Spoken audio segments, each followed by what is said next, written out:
Hello guys! Sharing you my Mulan Cherry Blossom Cake for today's video. So yun po ay nag-crumb coat na tayo dito at naglagay na po tayo ng color. So yung color po na ginawa natin dito ay nag-add ako ng grass green tapos nag-add po ako ng forest green. So kunti-kunti lang po yung aking nilagay dito para mas ma-achieve po natin yung ganong color. So kung nakita ninyo ay kung talagang magka-same lang sila, medyo lighter na aking camera kasi po medyo against the light and then bagong pintura po yung ating wall. Kasi kailangan ko po siyang i-renovate para mas maganda. Ayoko na po kasi ng wallpaper. Yan na lang po para aesthetic. May pa-aesthetic ka, parang may aesthetic ka pa na from Pinterest?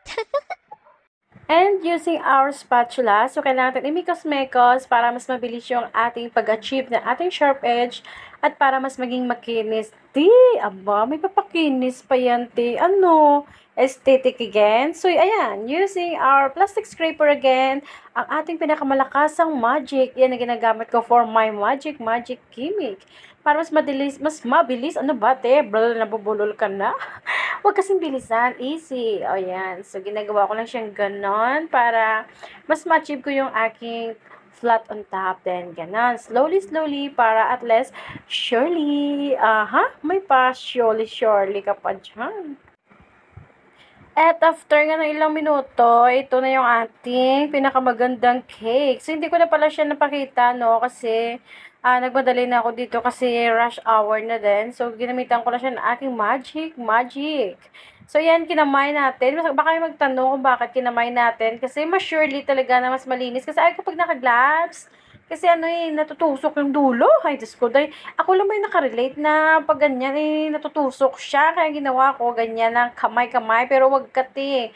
Malinis yan kasi kailangan ko po dyan pag may unting nagkit. Hugas ako agad. Kasi ayaw ko ng, basta, mas gusto ko pa yung ganon. And then, bahala kayo kung ano isipin nyo. Basta ako dyan ako satisfied. Bahala kayo dyan. So, yan. Nilagyan ko na ng ating fondant. So, ito po in order sa atin ito ay talagang sukin natin from their wedding and then ng mga birthday and then nung nagka-baby na siya and then nung gender reveal ay ako din. O, diba? Legit Talagang loyal talaga yan si ma'am kaya pagka 1 year ng baby niya, Diyos ko, alam mo na, meron ka ng premyo again. Makuha mo na yung reward. So, yan, mekos ko yung paglagay dyan ng mga flower para mas ma-achieve natin yung design na pinagaya sa atin ni ma'am. Dinikit ko lang siya ng konti. So, yung siguro mga 30 minutes ko lang ginawa yung mga fondant na yan. Kasi, syempre, terrace na siya. Kailangan yung mekos na natin kasi gabi. Ito dapat 18 si ma'am nagpapagawa. So, dahil nga, nalimutan namin pareho. Diyos ko, sino bang relate sa atin na pag nagpapagawa minsan ng ganito? Nalilimutan natin. Minsan naalala, nagchat-chat. And then, pagka next month, nalimutan kasi busy, So, yan, nalimutan nga rin ni ma'am. Nalimutan ko na din. So, shout out nga pala sa iyo, Ma'am Rosalie.